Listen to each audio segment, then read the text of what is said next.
ओम श्री दुर्गायै नमः। माता के प्यारे प्यारे भक्तों, आज मैं आपको श्री दुर्गा सप्तशती के अष्टम अध्याय, जिसमें रक्त बीज के वध का वर्णन किया गया है, आप सभी को सुनाना चाहता हूँ। ओम ध्यानम। मैं अणिमा आदि सिद्धिमय किरणों से आवृत भवानी का ध्यान करता हूँ। उसके शरीर का रंग लाल है और नेत्रों में करुणा लहरा रही है तथा हाथों में पाश, अंकुश, बाण और धनुष शोभा पाते हैं। तो ऋषि कहते हैं कि चंड और मुंड नामक दैत्यों के मारे जाने तथा बहुत सी सेना का संहार हो जाने पर दैत्यों के राजा प्रतापी शुंभ के मन में बड़ा क्रोध हुआ और उसने दैत्यों की संपूर्ण सेना को युद्ध के लिए कुछ करने की आज्ञा दी। वह बोला, आज उदयुध नाम के 86 दैत्य सेनापति अपनी सेनाओं के साथ युद्ध के लिए प्रस्थान करें। कंबो नाम वाले दैत्यों के 84 सेना नायक अपनी वाहिनी से घिरे हुए यात्रा करें। 50 कोटि वीर्य कुल के और 100 धूम्र कुल के असुर सेनापति मेरी आज्ञा से सेना सहित कूच करें। कालक, दोरहत, मौर्य और काल के असुर भी युद्ध के लिए तैयार हो मेरी आज्ञा से तुरंत प्रस्थान करें। भयानक शासन करने वाला असुर राज शुंभ इस प्रकार आज्ञा दे शस्त्रों बड़ी बड़ी सेनाओं के साथ युद्ध के लिए उपस्थित हुआ और उसकी अत्यंत भयंकर सेना आती देख चंडिका ने अपने धनुष की टंकार से पृथ्वी और आकाश के बीच का भाग गुंजा दिया। राजन, तदंतर देवी के सिंह ने भी बड़े जोर से दहाड़ना आरंभ किया। फिर अंबिका ने घंटे के शब्द से उस ध्वनि को और भी बढ़ा दिया। धनुष की टंकार, सिंह की दहाड़ और घंटे की ध्वनि से संपूर्ण दिशाएं गूंज उठी। उस भयंकर शब्द से काली ने अपने विकराल मुख को और भी बढ़ा लिया तथा इस प्रकार से वे विजयी हुई। उस तुमल नाद को सुनकर दैत्यों की सेनाओं ने चारों ओर से आकर चंडिका देवी, सिंह तथा काली देवी को क्रोधपूर्वक घेर लिया। और राजन, इसी बीच में असुरों के विनाश तथा देवताओं के अभ्युदय के लिए ब्रह्म, शिव, कार्तिकेय, विष्णु तथा इंद्र आदि देवों की शक्तियां जो अत्यंत पराक्रम और बल से संपन्न थी, उनके शरीरों से निकालकर उन्हीं के रूप में चंडिका देवी के पास गई।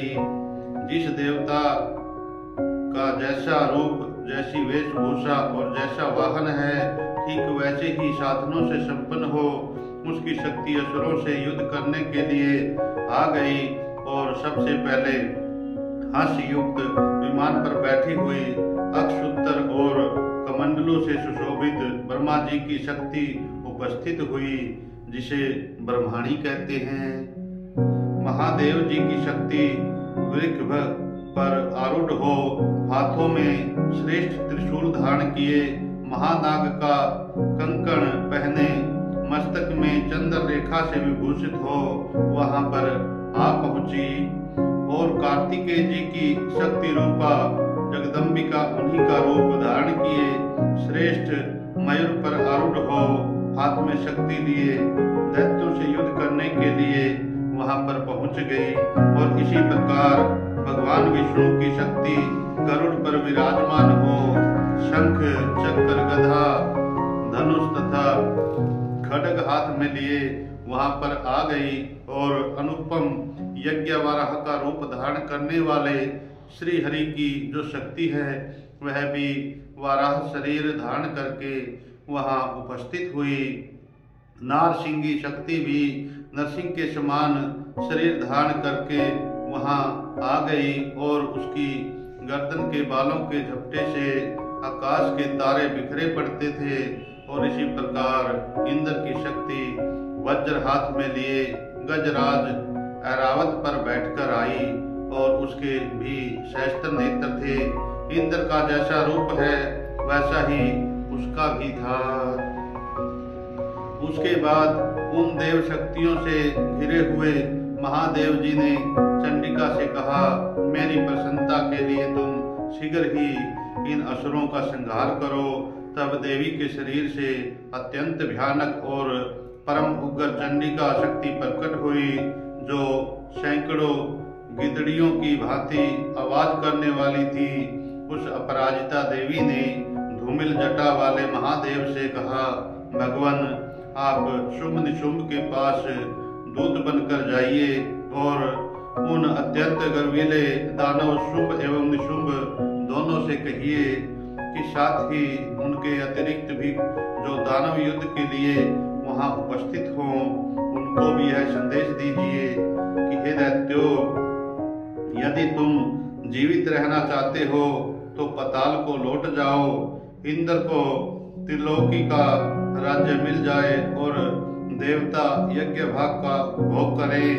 यदि बल के घमंड में आकर तुम युद्ध की अभिलाषा रखते हो तो आओ, मेरी योगनियां तुम्हारे कच्चे मांस से तृप्त हो जाएंगी। क्योंकि उस देवी ने भगवान शिव को दूत के कार्य में नियुक्त कर दिया था, इसलिए वह दूती के नाम से संसार में विख्यात हुई।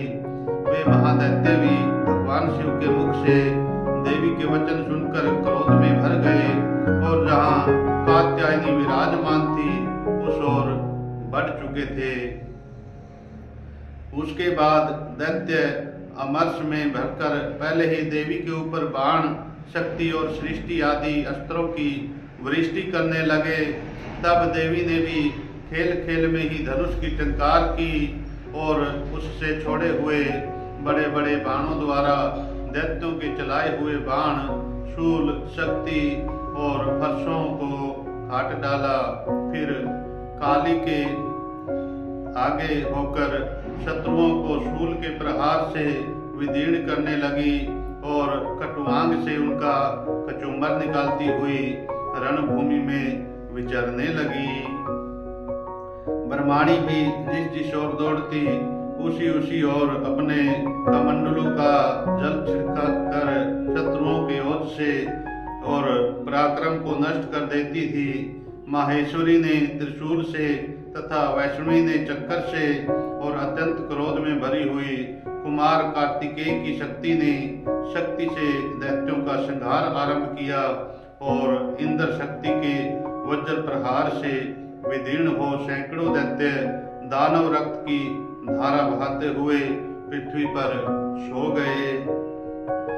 वाराही शक्ति ने कितनों को अपनी थुथुन की मार से नष्ट किया और दांतों के अग्रभाग से कितनों की छाती छेद डाली तथा कितने ही दैत्य उसके चक्कर की चोट से विदीर्ण होकर गिर पड़े।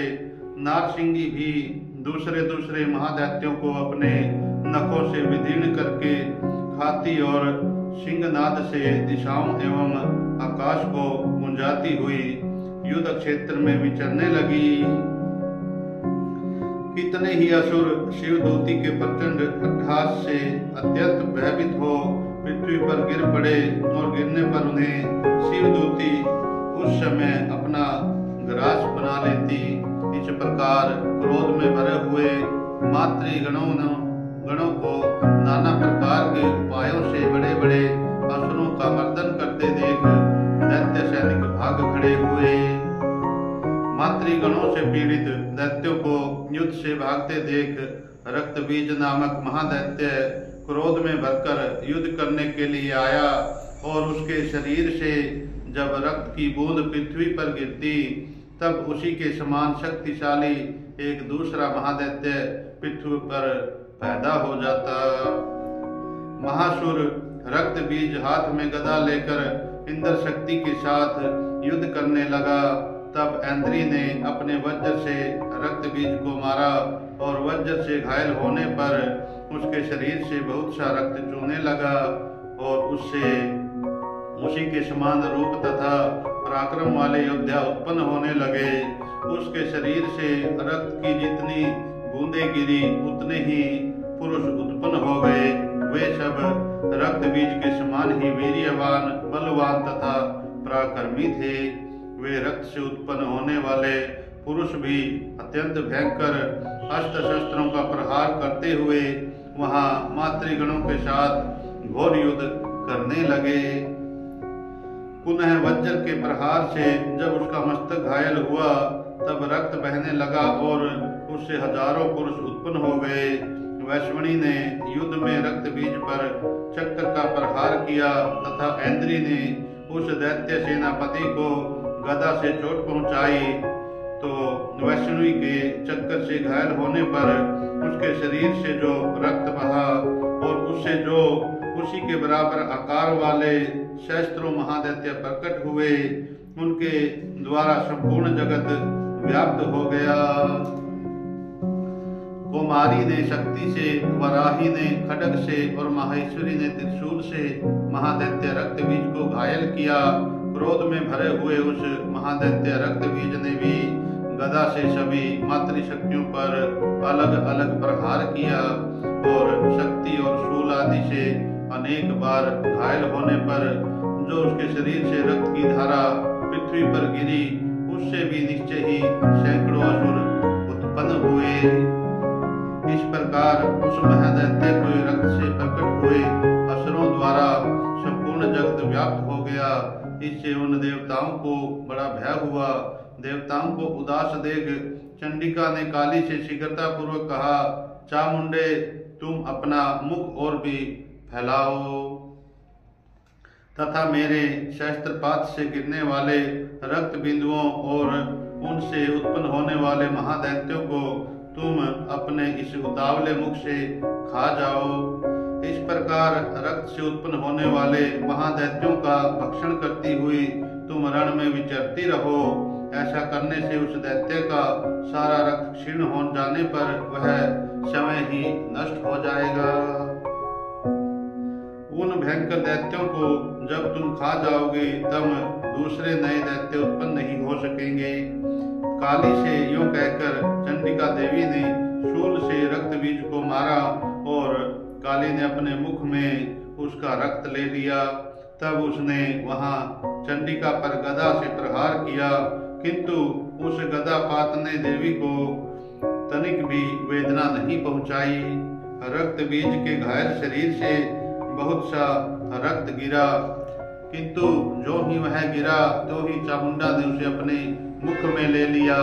तो रक्त गिरने से काली के मुख में जो महादैत्य उत्पन्न हुए उन्हें भी वह चट कर गई और उसके रक्त बीज का रक्त भी पी लिया। उसके बाद देवी ने रक्त बीज को, जिसका रक्त चामुंडा ने पी लिया था, वज्र बाण खड्ग तथा रिष्टि आदि से मार डाला। राजन, इस प्रकार शस्त्रों के समुदाय से आहत एवं रक्तहीन हुआ महादैत्य रक्त बीज पृथ्वी पर गिर पड़ा।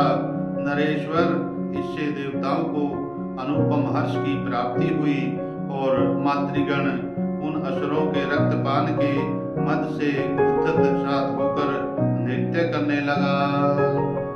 इस प्रकार श्री मार्कंडेय पुराण में सवर्णिक मनवंतर की कथा के अंतर्गत देवी महात्म्य में रक्त बीज वध